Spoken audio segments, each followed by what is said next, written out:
సత్యవంతులము, మేము మంచివాళ్ళు, మేము క్రైస్తవులము, మేము దేవుని బిడ్డలమని తెలియజేయడానికి ఈ దుర్భర పరిస్థితులు మనకు కారణమవుతుంటాయి. సూచనల మేరకు మనం ఈ లోకానికి మనం మంచివారమని తెలియపరచబడుతూ ఉంటాము. అలాగే ఇద్దరు చెప్పారు రాజశేఖర్ గారు, చంపబడినటువంటి వారము. ఎవరమ్మా మనం? యేసుప్రభు చనిపోయారు కదా, శారీరకంగా చనిపోయాడైనా ఆత్మలో లేచాడు. శరీరంగా మనం చంపబడాలి, సిలువ వేయబడాలి. మన శరీర సంబంధమైన కోరికలు, శరీర సంబంధమైన ఆశలు, శరీరాశ, నేత్రాశ, జీవనము, ఇవన్నీ కూడా ఏమి చేయాలి అంటే సిలువ వేయబడాలి. అంటే వాటిని మనం విసర్జించాలి. దేవుళ్ళు మనం తిరిగి జన్మించాలి, దేవుళ్ళు మనం తిరిగి బ్రతకాలి. అలా బ్రతికినప్పుడు మనల్ని చూసి లోకము ఎంతో ఆనందంగా ఉంటుంది, ఎంతో సంతోషంగా ఉంటుంది. ఈ లోకం మనల్ని గుర్తిస్తుంది అని వాక్యం తెలియజేస్తాము. సమస్తము కలిగిన వారమైనట్లు గుర్తింపు పొందగలిగితే ఆత్మీయ పోరాట ఫలితము సమస్తము కలిగినట్లుగా. అంటే పిల్లరా, దేవుని ఎరిగినటువంటి వారముగా నిజ స్వరూపాన్ని మనము దేవుళ్ళు ప్రజలకు బయలుపరిచే విధంగా, ప్రజలకు మనలో ఉన్నటువంటి దేవుని గుణాలను బయలుపరిచే విధంగా మనం ఉంటే అన్ని విషయాల్లో దేవుని యొక్క భయభక్తులతో ఉండడం ఒక ఎత్తు అయితే, శ్రమలను సహించడం మరొక ఎత్తు అయితే, ఆత్మీయమైనటువంటి పోరాట ఫలితాన్ని మనం అనుభవిస్తామని వాక్యం సెలవిస్తుంది. 2 కొరింథీయులకు రాసిన పత్రిక 5వ అధ్యాయము 18వ వచనం చదువుకుందాం ఒకసారి. సమస్తము బైక్లో చదువు, బైక్లో చదువు. సమస్తము దేవుని వలనైనవి, ఆయన మనలను క్రీస్తు ద్వారా తనతో సమాధానపరచుకొని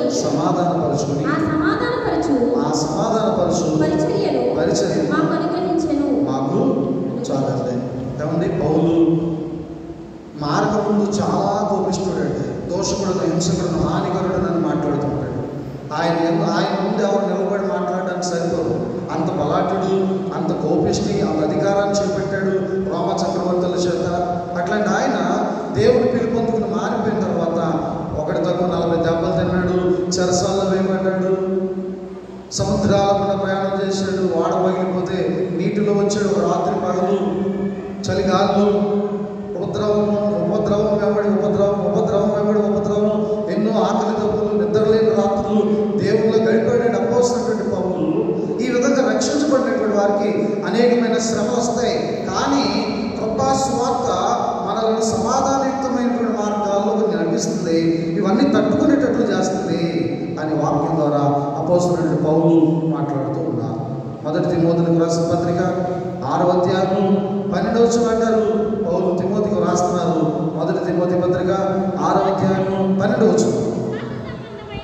అమ్మా, విశ్వాస సంబంధమైన మంచి పోరాడము నిత్య జీవము చేపట్టము. చాలండి పిల్లలు, ఈ మంచి పోరాటం దేనికి ఉపయోగపడుతుంది? ఈ మంచి పోరాటం కదండి ఇది. దెబ్బలు పడతామంటే పడడం మామూలు విషయం, అది ఉమ్మేస్తామంటే పడడం మామూలు విషయమా? కిరీటం పెట్టి నొక్కేస్తామంటే పర్వాలేదు అని అనుకోవడం మామూలు విషయమా? శ్రమలను సహించడం మామూలు విషయమా? బాధలను అనుభవించడం సామాన్యమైనటువంటి విషయమా? ఇవన్నీ కూడా దేవుని కొరకు, దేవుని రాజ్య వ్యాప్తి కొరకు మనము అనుభవిస్తూ ఉంటే పిల్లల అది మంచి పోరాటం అవుతుంది, విశ్వాస సంబంధమైన మంచి పోరాటం అవుతుంది. ఆ పోరాటం ద్వారా నిత్య జీవాన్ని చేపడతాం. మనము దేని చేపడతామండి? ఏం చేపడతాం? రాజశేఖర్ గారు నిత్య జీవాన్ని చేపడతాం. మంచి పోరాటం పోరాడితే, దేవుని సంబంధమైన మంచి పోరాటం పోరాడితే, ఈ లోకంలో మనం గెలిచి నిలబడగలిగితే ప్రియులరా, అన్ని తట్టుకోవడమే గెలవడం అంటే కొట్టిన వారిని కొట్టకూడదు, తిట్టిన వారిని తిట్టకూడదు, అడ్డగోలుగా మాట్లాడే వారితో అడ్డగోలుగా మాట్లాడకూడదు. అన్ని సమాధానయుక్తమైనటువంటి రీతిలో నడుచుకున్నట్లయితే, అన్ని సహించినట్లయితే, అన్ని తాడినట్లయితే పిల్లరా, మనకు దేవుడు ఏమిస్తాడంటే నిత్య జీవాన్ని ఇస్తాడు. ఏమిస్తాడండి? నిత్య జీవమును ఇస్తానని మాట్లాడుతున్నాడు. 2 తిమోతి పత్రిక 4వ అధ్యాయం 7వ వచనం కూడా అంటాడు పౌలు. చూడొకసారి. మంచి పోరాటము పోరాడితిని, విశ్వాసమును కాపాడుకుంటుని, ఇక మీదట నా కొరకు నీతి కిరీటం ఉంచబడింది. ఆయన అనుభవాన్ని చెప్తున్నాడండి, పౌలు గారు అనుభవాన్ని చెప్తున్నాడు. ఒక మాట మనం జ్ఞాపకం చేసుకోవాలి. నేను క్రీస్తుని పోలి జీవిస్తున్నాను, మీరు నన్ను పోలి జీవించండి అంటాడు పౌలు. ఏమంటాడండి? నేను క్రీస్తుని పోలి జీవిస్తున్నాను. ఇంకా ఆయన నమ్ముకున్న తర్వాత, ఆయన మార్గాలకు వచ్చిన తర్వాత, బాప్తీసం తీసుకున్న తర్వాత అపోస్తలుడైన పౌలు ఇక లోకం వైపు కానీ, లోక ఆశల వైపు కానీ, లోక సంబంధమైనటువంటి ఒక్క మాట కూడా ఆయన నోట రాలేదు. ప్రభునందు ప్రియమైనటువంటి మాట్లాడాలి, ఒక్క మాట, చిన్ని పలుకు మాట కూడా మాట్లాడకుండా దేవుని సంబంధమైన హృదయంతో ఆయన ఎల్లవేళలో కూడా మంచి పోరాటం పోరాడుతూ విశ్వాసాన్ని కాపాడుకుంటూ, నాకు ఇక మీదట నా కొరకు ఏముందంటే నీతి కిరీటం ఉంచబడింది అని సంతోషంగా ప్రకటన చేస్తూ ఉన్నాడు. మనం ఒప్పుకున్నాం అలాగా? మనకు ఒప్పుదల ఉందా? నా కొరకు నీతి కిరీటం ఉంచబడింది, నేను నిత్య జీవాన్ని చేపడతాను, కనుక ఈ శ్రమ సహిస్తాను, కనుక ఈ బాధను భరిస్తాను, కనుక ఈ నిందను అనుభవిస్తాను అని ఏ ఒక్కరమైన సమర్పణ కలిగినటువంటి జీవితంతో దేవుని పట్ల విశ్వాస సంబంధమైనటువంటి మంచి పోరాటానికి సిద్ధంగా ఉన్నామా? హెబ్రీయులకు రాసిన పత్రిక 10వ అధ్యాయం 32 అంటాడు ఆయన, శ్రమలలో కూడినటువంటి గొప్ప పోరాటము. చదువుమా.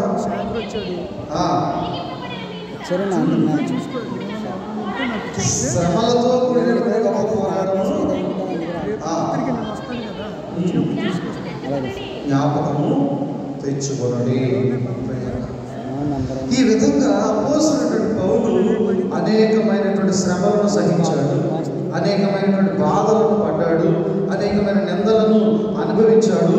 ఏమైనప్పటికీ కూడా నా కొరకు నీతి కిరీటం ఉంచబడింది, నా కొరకు నిత్య జీవము ఎదురు చూస్తుంది, కనుక డోకా లేకుండా నేను నిత్య జీవంలోకి వెళ్ళిపోతాను, అనుమానం లేకుండా నేను నిత్య జీవాన్ని చేపడతాను, జీవ కిరీటం నాకు దక్కుతుంది, జీవ కిరీటాన్ని నేను పొందుకుంటాను అనేటువంటి ఆత్మస్థైర్యాన్ని, ఆధ్యాత్మికమైనటువంటి పట్టుదలను అపోస్తలుడైన పౌలు కలిగి ఉన్నట్లుగా లేఖనాలు బోధిస్తున్నాయి. ప్రభునందు ప్రియమైనటువంటి వారంతా, క్రైస్తవ విశ్వాసం అంటే మనము బైబిల్ ఇచ్చిన ఎంతకాలమైంది అనేటువంటిది కాదు, కానీ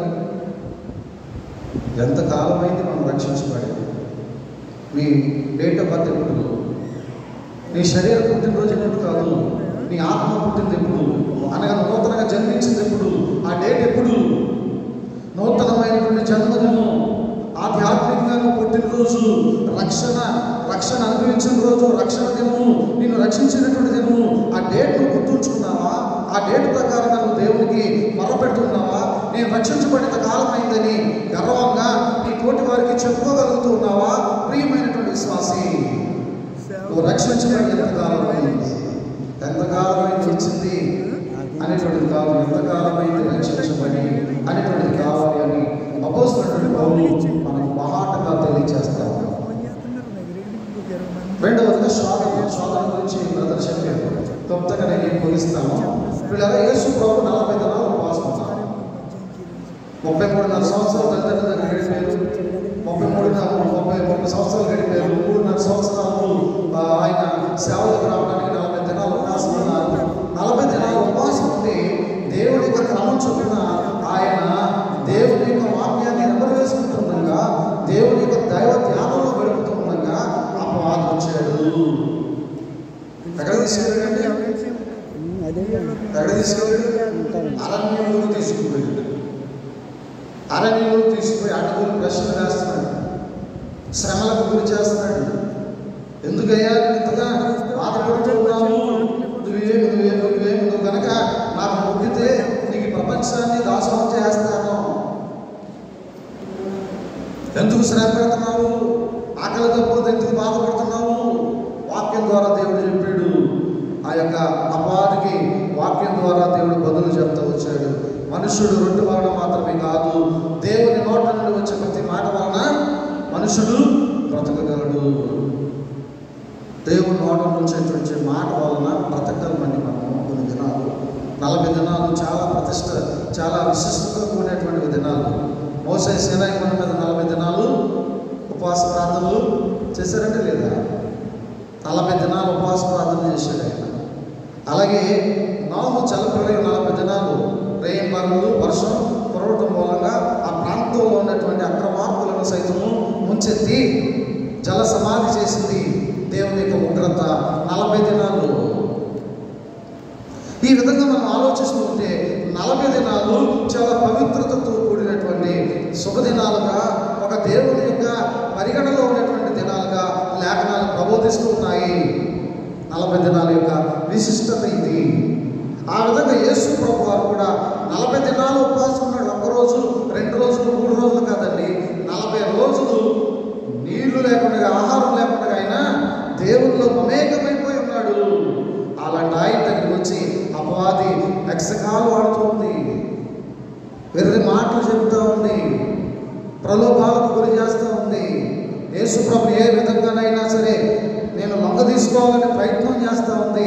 ఎత్తైనటువంటి శిఖరాగ్రానికి తీసుకెళ్ళింది. ఈ ప్రపంచం చూడు, అటు చూడు పచ్చిక బయళ్ళు, ఇటు చూడు కొండలు, ఇటు చూడు గడ్డలు, ఇటు చూడు పచ్చిక బయళ్ళు, ఇవన్నీ నీకు ఇచ్చేస్తాను.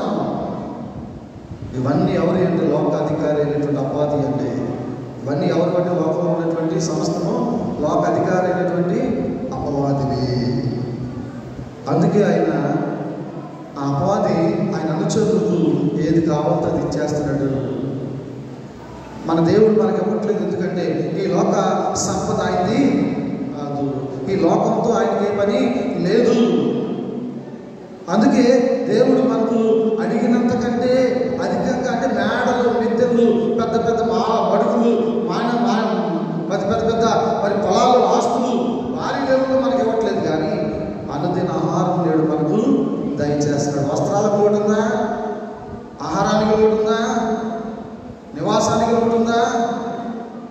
అంత దొరపర పరిస్థితుల్లోనికి మనం వెళ్ళకుండా అనుదిన ఆహారం దయచేయమని మన పితరులు ప్రార్థించింది. ఎందుకంటే ఆ ప్రార్థన ఫలం ద్వారా దేవుడు మనకు ఆ విధంగా అందిస్తున్నాడు. ఎందుకంటే ఇశ్రాయేలీయులకు ఎంత పెట్టినా, కొరేళ్ళు పెట్టినా, మేరీబా జలాలు ఇచ్చినా, ఏమండి మన్నానే కురిపించినా ఇంకా చాలదు, ఇంకా చాలదు అని ఎంతగానో దేవుణ్ణి, మోషేని విసిగించారండి. అందుకని దేవుడు లిమిటేజ్ పెట్టాడు.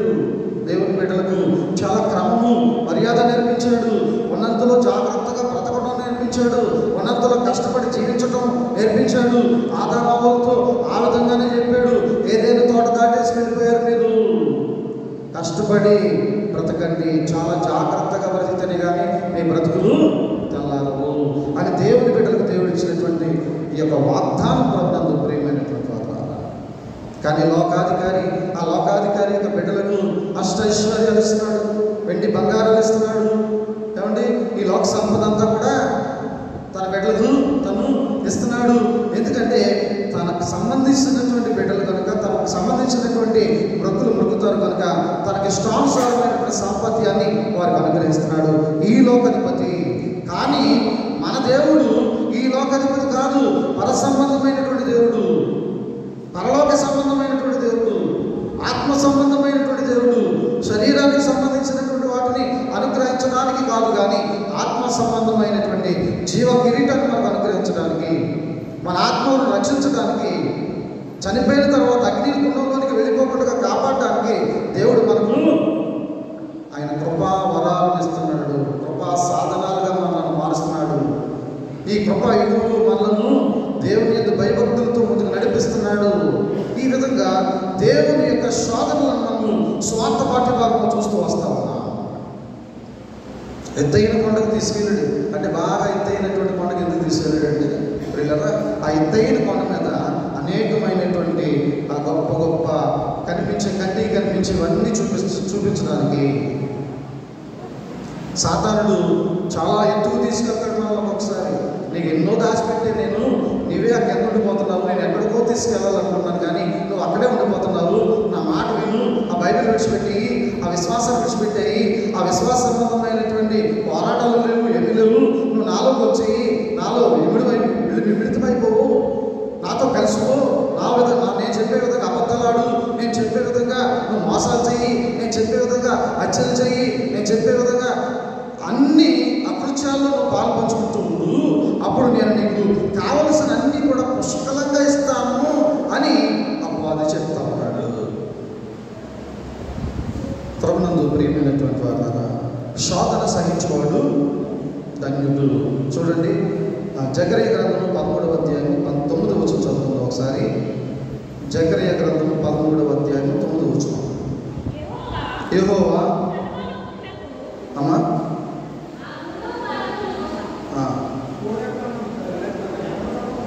వైద్యుల్లో మీరు చదువు. ఆ మూడవ భాగమును నేను అగ్నిలో నుండి వెండిని తీసి శుద్ధపరిచినట్లు శుద్ధపరచును, బంగారం శోధించినట్లు వారిని శోధించును. వారు నా నామమును బట్టి మొర్రపెట్టక నేను వారి మొర్రను ఆలకింతును. మీరు నా జనులను నేను చెప్పుదును, యెహోవా మా దేవుడని వారు చెప్పుదురు. చాలా ఏమండి, సాతాను పెట్టే శోధనలన్నీ సహించాలండి. ఏం పెట్టకుండా ఉంటాడా? పవిత్రంగా బతికితే తీసుకొచ్చి ఇంత మట్టి ముద్ద మీద వేస్తాడు. మీకు ఒక సన్నివేశం చెప్పినా జరుగుతున్నటువంటి సన్నివేశం సిచ్యువేషన్ చాలా జాగ్రత్తగా ఉండవలసిన సిచ్యువేషన్.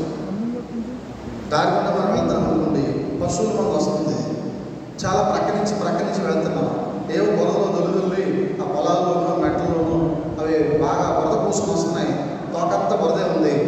అయినా సరే పక్కగా చాలా జాగ్రత్తగా మనం వెళ్తున్నాం. కొంచెం ఉంటే వెళ్ళిపోతాం. ఏం చేస్తుంది ఏమా? ఊరుకుంటుందా?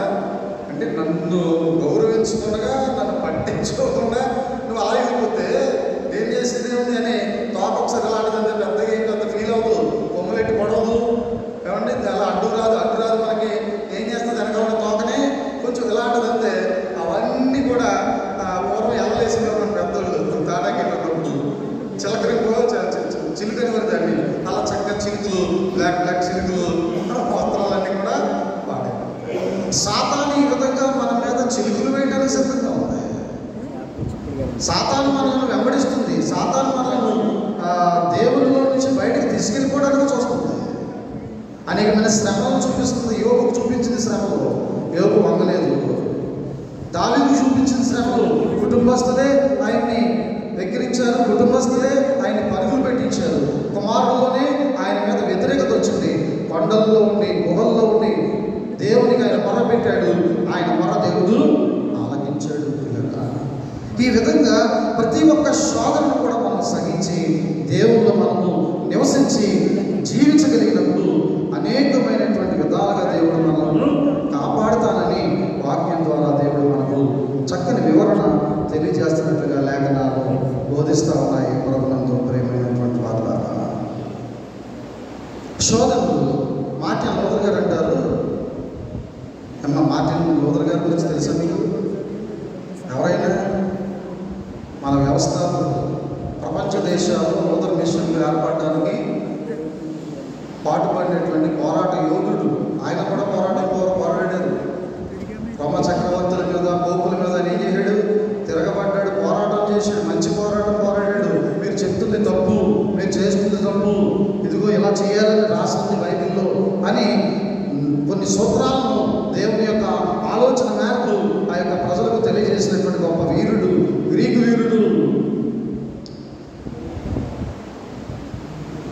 మార్టిన్ లూథర్ గారు. ప్రభునందు ప్రియమైన వాళ్ళ ఆయన అంటాడు, శోధన లేకపోతేనండి ఒక విశ్వాసకి ఆ విశ్వాసం వ్యర్థమంట. కాబట్టి ఎవరైనా కోరుకుంటామా శోధన? ఇప్పుడు వాక్యం చదివింది కదా పాప, శోధించబడినటువంటి మీదట శుద్ధ సువర్ణముగా నేను మిమ్మల్ని మారుస్తాను. ఎలా చేస్తానంటే, శోధన అంటే పుటం వేయబడటం అంటండి. ఆ పుటం వేయబడినటువంటి బంగారంలో ఉన్నటువంటి రాకి కరిగిపోయి కిందకి వెళ్ళిపోద్ది. బంగారం చక్కగా దగదగా మెరుస్తుంది. ఆ బంగారాన్ని తీసుకుని చక్కగా 916గా మారుస్తారు యొక్క చిత్రకారులు.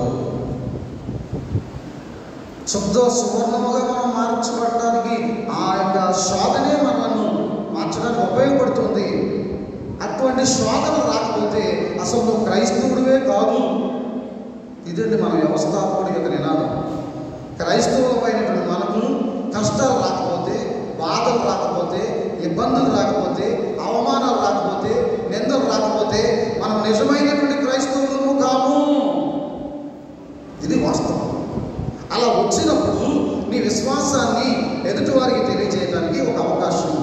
అలా వచ్చినప్పుడు నీ యొక్క అనుభవ జ్ఞానాన్ని నీ లోకానికి తెలియజేయగలిగే గొప్ప అవకాశం. అటువంటి అవకాశాన్ని నువ్వు చేజేతులా దక్కించుకుని నువ్వు నిలవబడగలిగిన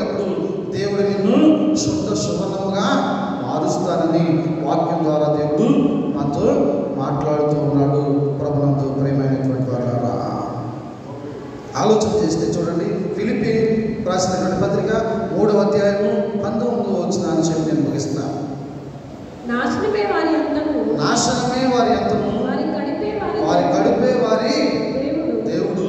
వారు తాము సిగ్గుపడాల్సిన సంగతుల యందు అతిశయపడుచున్నారు, భూ సంబంధమైన వాటి అంటే మనసు ఉంచుచున్నారు.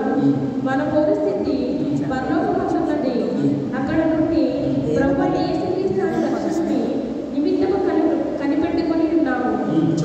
చాలా కదా, మన పూర్వ స్థితి ఏంటంటే పరలోకంలో ఉన్నాము.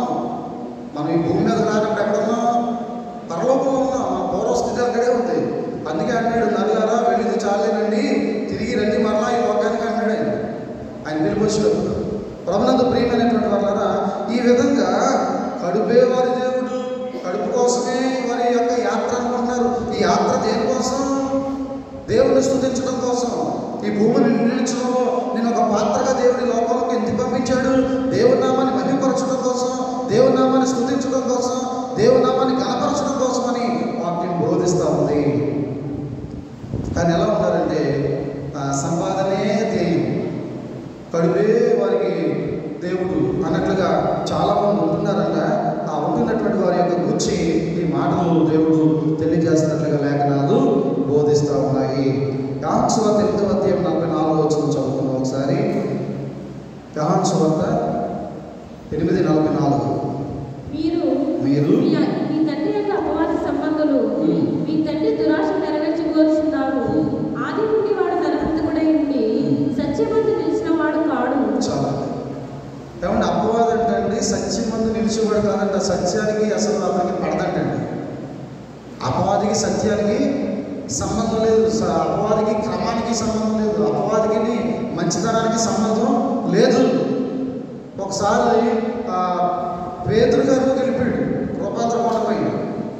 యేసు ప్రభు తన రూపాన్ని చూపించి విభ్రాంతికి గురి చేస్తే ప్రజల్ని, అనగా శిష్యుల్ని, మోషేతోను, యాకోబుతోను, యోహానుతోను ఆయన మాట్లాడుతూ ఉంటే కింద పిల్లరా, ఆ సమయంలో ఈ పేతురు ఏమైపోతున్నాడంటే, ఏం చెప్తున్నాడంటే, నేను ఈ యొక్క స్థలంలో గుడారాలు నిర్మిస్తాను, మనం ఉండిపోదాం, ఇక్కడ కిందకి వెళ్ళొద్దు, ఈ గుడి కట్టేసుకుంటే, ఈ గుడి కట్టేస్తాను, ఇక్కడ అందరూ వచ్చి గుడి కొట్టించుకుంటారు, ఇక్కడ కొట్లెట్టించుకుంటారు అన్నట్టుగా చెప్తున్నాడు.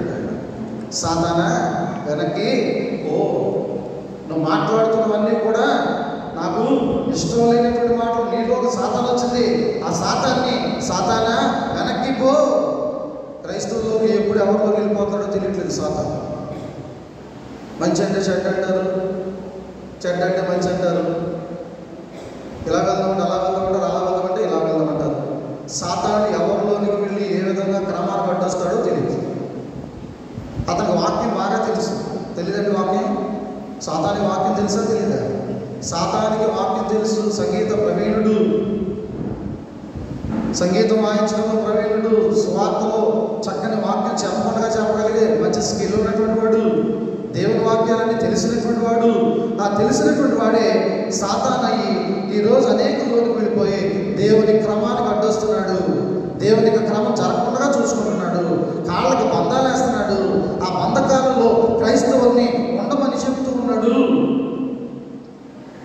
సాతానికి వాక్యం తెలుసు. ప్రభునందు ప్రియమైనటువంటి వార్తలారా, హెబ్రీయులకు రాసిన పత్రిక 4వ అధ్యాయం 15వ వచనం చదువుతాం ఒకసారి. హెబ్రీ 4:15. మన ప్రధాన యాజకుడు మన బలహీనతల యందు మనతో సహానుభవము కాడు గాని సమస్త విషయము మన వలె శోధింపబడెను.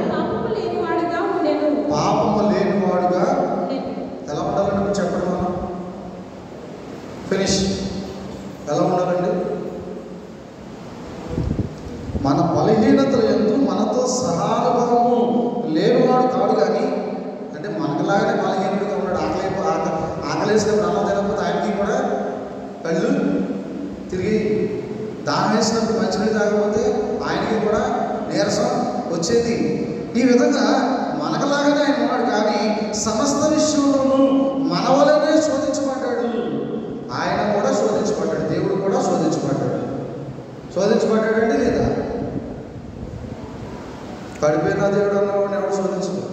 శోధిస్తాడు. అపవాది ఇక ఫేవర్ కదా, అపవాది ఫేవర్ కాబట్టి అతను ఆ జోలికి వెళ్తాడు. ఎవరి జోలికి వెళ్తాడంటే ఎవరు బాగా వాకింగ్ చదువుతున్నాడు, ఎవరు ఉపాసన చేస్తున్నారు, ఎవరు దేవుళ్ళు నిష్టగా ఉన్నారు. ఏమండి, ఆయనకు కావాల్సిన టార్గెట్ అంతా కూడా విశ్వాస సంబంధం మీద టార్గెట్ చేస్తాడు. అవసరమైతే యాజకుల మీద చేస్తాడు, అవసరమైతే పులిపీఠం మీదకి వస్తాడు, అవసరమైతే బలిపీఠంలో కూర్చుంటాడు. నేను కూర్చుంటాను ఏంటి? ఒక సంఘంలో ఉపవాస ప్రార్థన జరుగుతుంది, మొమ్మరంట నైట్ శుక్రవారం జరుగుతుంది. కేశవరం మంచిగా జరుగుతుంది, ఉపవాస ప్రార్థన జరుగుతుంది శుక్రవారం. ఒక సహోదరుడు, మేమందరం కళ్ళు మూసుకుని ఓ చేస్తున్నాం, ప్రార్థన చేస్తున్నాం. అప్పుడు ఒక ఆయన వచ్చి పైకి వెళ్ళిపోయి కూర్చున్నాడు. ఎక్కడ బలిపీఠం మీద కూర్చున్నాడు. అలాగా వాసపట్లేసి కూర్చున్నాడు. నేను ఎవరో చూడలేదు. నేను కూడా బలిపీఠం మీద మోకరించి ఉన్నాను. నేను చూడలేదు. నాకు కూడా ఆశ కానీ అనిపించలేదు, వచ్చినట్లు కనిపించలేదు. సాతానికి వచ్చినట్లు కనిపించదు కదా. ఆమె అన్నమో లేదు. మీలో ఎవరు పరిశుద్ధులు, మీలో ఎవరు పవిత్రులు? నువ్వు పలానా కదా, నువ్వు పలానా కదా, నువ్వు చేసావు కదా, నువ్వు ప్రార్థన చేస్తున్నావా? నీ ప్రార్థన దేవుడు వినేస్తాడా? నీ ప్రార్థన దేవుడు వినడా లేదు. నీ ప్రార్థన నేను విన్నాను ఇక్కడ కూర్చుని, నీ గురించి నాకు అన్నీ తెలుసు అంటే ఎలా ఉంటుందండి? సిగ్గా కదా. అపవాదండి అలా శోధిస్తాడండి. శోధన అంటే రియల్గా చెప్తున్నాను, మీకు అర్థమయ్యే రీతిలో చెప్తున్నాను అన్నమాట వాక్యం మీకు. సాతాను శోధన అంటే అలా డబ్బైంది కాదండి. అంత బలిపీఠం మీద కూర్చుని దేవుడి ప్రియబిడ్డలందరినీ కూడా విగ్రహించేటువంటి పరిస్థితి, దేవుడి ప్రియబిడ్డలందరినీ కూడా దేవం చేసేటువంటి పరిస్థితి, దూషించేటువంటి పరిస్థితి, తక్కువ చేసేటువంటి పరిస్థితి. అప్పుడు అన్నాను నేను, ఓ మై డియర్ బ్రదర్, వచ్చి కాస్త బయటికి వెళ్ళిపోతే నేను ముగింపు ప్రార్థన చేసుకుని ఇంటికి వెళ్ళిపోతున్నాను. అయ్యారు, మీకు ఏం పర్వాలేదండి, మీరు చేసుకోండి. కానీ అలా ఎవరిని నమ్మొద్దు. ఎవరినైనా వీళ్ళందరిలో ఎవరిని నమ్మొద్దు. మీరు దేవుడిని నమ్మాలి తప్ప వీళ్ళు ఎవరిని కూడా నమ్మొద్దు. అతను చెప్పేటువంటి మాటలు ప్రభువునందు ప్రియమైనటువంటి వారు. ఈ విధంగా సాతాను శోధనలు క్రైస్తవులకి సొంతమవుతాయి. ఆ సొంతమైనప్పుడు మన తప్పిదాలు మనం తెలుసుకుంటాము. మనం దేవుని సన్నిధిలో ఒప్పుకుంటాం మన పాపాలు. అప్పుడైనా తప్పుకుంటాము. ఒకనాడు నన్ను వెక్కిరించావు కదా, ఈ రోజు నేను చేస్తున్నటువంటి ఈ త్యాగపూరితమైనటువంటి సేవ గొప్పదాన్ని చూసి నువ్వేం చేయగలవని మనము సవాలు చేయగలిగేటట్లుగా మన విశ్వాసం ఉండాలి. సవాలు చేసే విధంగా మన విశ్వాసం అలా ఉండాలంటే మనం మారాలి. అలా మారకపోతే సాతానుడు ఏమంటాడంటే, నీ గురించి నాకు ఏమంటాడమ్మా, ఏమంటాడు చెప్పండి? నీ గురించి నాకు తెలుసు, నువ్వు అంత బిల్డప్ అవ్వద్దు. ఏమంటాడు? నువ్వేమి అంత బిల్డప్ అవ్వద్దు, నీ గురించి అన్నీ నాకు తెలుసు, నీ యొక్క బయోడేటా మొత్తం నేను విప్పేయగలను అంటాడు. ఎవరి దాకా ఎందుకంటే డాక్టర్ మార్టిన్ లూథర్ గారిని అన్నాడు ఒకసారి. తెలుసా మీకు? డాక్టర్ మార్టిన్ లూథర్ గారిని ఆయన చక్కగా వాక్యం రాస్తూ ఉంటే ఆయనతో ఏకీభవించి ఆయన ఏమైనా బాల్యంలో చిన్న చిన్న తప్పుదాలు ఏమైనా చేస్తుంటే ఆ తప్పుదాలను ఆయన చేత రాయిస్తున్నాడు.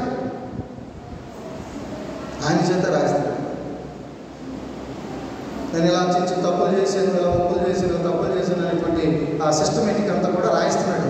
అతను సాతాను మార్టిన్ లూథర్ గారితో మాట్లాడుతున్నాడు. అప్పుడు అలా కదా, నువ్వు ఇప్పుడు ఎలా కదా, ఇప్పుడు ఏంటి పెద్ద గుడిగిలాగా ఓ పెద్ద చెప్పేస్తున్నావు, ఓ పెద్ద నువ్వు సామ్రాజ్యాన్ని స్థాపించేస్తానన్నావు, దేవుని రాజ్యాన్ని స్థాపిస్తానన్నావు, దేవునికి ప్రతికూలమైన నా రాజ్యాన్ని కూల్చేస్తానన్నావు. మోసుకుని విలువయ్యా సాతానానికి పోవడం వాటికి ఏంటంటే డోంట్ టేక్ రమేష్, నోరు మూసుకుని వెళ్ళిపో.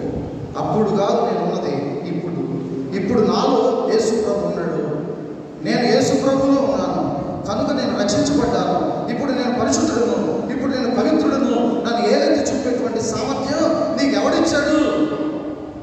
ధైర్యంగా సాతాను మీద ఎదురాడి పోరాడగలిగే శక్తి మనలో ఉండాలి అంటే పరిశుద్ధాత్మ అనుభవం మనము. లేకపోతే పిచ్చోళ్ళలాగా ఏరులాగా చూస్తాడు. ఎవరండి? సాతాను మనల్ని ఎలా చూస్తాడంటే అవి ఇలా ఇంకో విషయం చెప్పి నేను గురించిన కూడా వస్తుందండి. కూడా మనం చర్చకొచ్చినప్పుడు కూడా వస్తాడంట. ఒక ఆయన వెళ్తా ఉంటే చర్చి మీద కొన్ని కాకులు ఉన్నాయంట. కాకులుగా దెయ్యాలు. చర్చి మీద ఏమున్నాయండి? దెయ్యాలు ఉన్నాయంట. పిలిచి సేవకుడు, అరే ఏంట్రా మీకు పరిశుద్ధమైనటువంటి దేవాలయం మీద మీకు ఏంటి పని? మీరు ఇక్కడ ఎందుకు ఉన్నారు? చెట్లు పట్టులో పట్టుకుని ఉండటం మానేసి ఇక్కడికి ఎందుకు వచ్చారు? నా దేవుని యొక్క స్థలానికి ఏమంటే దాంట్లో మా వాళ్ళు వెళ్ళారండి. వాళ్ళు వచ్చిందని వెళ్ళిపోతాం. ఏమన్నారండి? చర్చిలోకి నా అభిమానులు వెళ్ళారండి లోపలికి. లోపల నేను వెళ్ళకూడదు కదండి, వేసుకోవడం బాధపడతాను, నేను వెళ్ళకూడదు. అందుకని వాళ్ళు వచ్చే వరకు ఉన్నారండి. వాళ్ళు బయటికి రాగానే చెప్పుల్లో కాళ్ళు అంటున్నారు. నేను వాళ్ళకి వెళ్ళిపోతాను. మళ్ళీ వాళ్ళ ఇంటికి నేను వెళ్ళిపోతాను. ఇంటికి వెళ్ళిన తర్వాత ఆవిడికి ఈవిడికి వేసేస్తానండి. జుట్లు అంటే ఎలా కొట్టేసుకుంటారండి అని చెప్తున్నాడు. ఏమంటే రియల్ స్టోరీస్ ఇవన్నీ కూడా ఈ విధంగా సాతానుడు మనల్ని పరీక్ష చేస్తున్నాడు. ఈ విధంగా సాతానుడు మనల్ని వెక్కిరిస్తున్నాడు. ఈ విధంగా మనల్ని సహోదర ప్రేమ లేకుండా చేస్తున్నాడు. దేవుని భయం లేకుండా చేస్తున్నాడు. సగం అంటే మన ఇష్టం అనుకుంటున్నాం, కానీ అది దేవుడికి ఇష్టమైనటువంటి ఒక శరీరమైనటువంటి విషయాన్ని మర్చిపోయే విధంగా దేవుడు మనల్ని ఆ సాతాను చేత మనల్ని తప్పిస్తున్నాడు. ప్రభునందు ప్రియమైనటువంటి వారులారా, ఆ విధంగా మనం తప్పించబడాలి అంటే వాక్యాన్ని మనం వినాలి, వాక్యానుసారంగా ఉండాలి, వాక్యాన్ని బట్టి ప్రార్థన చేయాలి. అలా చేసినప్పుడు మనం రక్షించబడినటువంటి వారు అవుతాం. సాతాను శక్తులు మన పైన పని చేయవు. పని చేస్తాయినప్పుడు పరిశుద్ధంగా ఉంటే దేవుని శక్తి నీళ్ళు ఉంటే దేవుని యొక్క శక్తి నీళ్ళు ఉన్నంతసేపు సాతాన్ని టచ్ చేయగలిగేటువంటి సామర్థ్యం అతనికి లేదండి. నిన్ను టార్గెట్ చేయడానికి భయం తనకి. ఆడబిడ్డవైనా, ఎవరి బిడ్డవైనా, వృద్ధాప్యంలో ఉన్నా, నాకు బలం లేదైనా, బలం ఉన్నా, పురుషులైనా స్త్రీలైనా ఎవరి మీద అయినా సరే దేవుని ఆత్మ కుమ్మరించబడింది అంటే వారికి పైన కన్నెత్తి చూడడానికి అపవాదికి ఏ విధంగా కూడా సాధ్యం కాదు. కానీ శోధనలు గురి చేస్తుంది. ఆ శోధనలు మనం సహించుకోవాలి. ఆ శోధనలే పరీక్షలు. ఆ పరీక్షలు మనం నెగ్గాలి. అప్పుడే మనకు దేవుడు నిత్య జీవాన్ని ఇస్తాడు, జీవ కిరీటాన్ని ఇస్తాడు. అటువంటి అనుభవాన్ని పరిశుద్ధాత్మ దేవుడు మీకు అనుగ్రహించను గాక. ఆమేన్. సమస్త జ్ఞానం ఇచ్చిన దేవుని సమాధానము యేసుక్రీస్తు వలన మీ హృదయములను మీ తలపులను కావలయుండును గాక.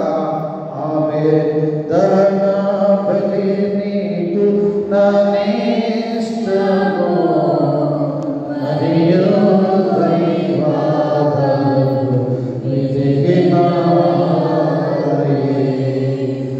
యెహోవా దేవా విరిగి నలిగిన యతి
విరిగిన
ప్రార్థన చేసుకుంటాం.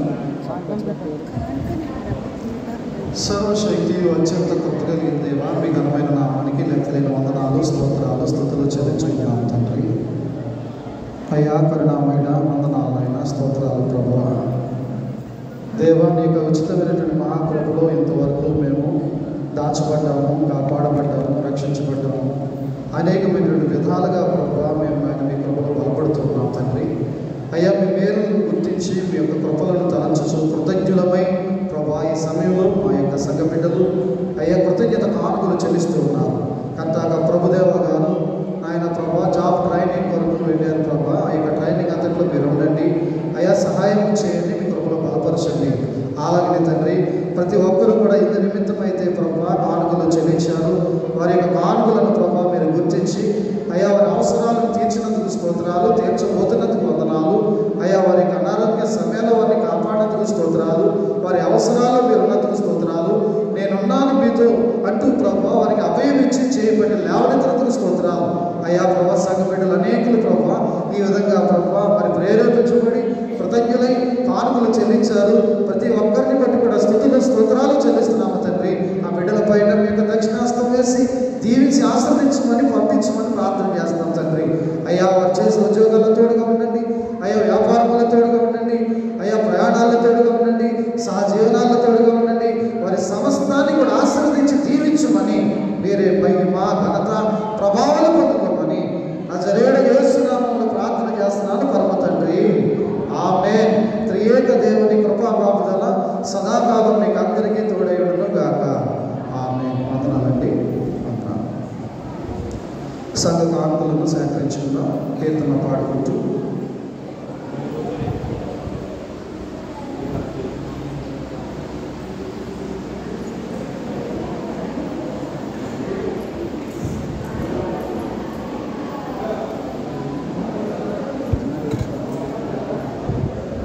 సమర్పణ చేయము ప్రభువునకు మీ దేహము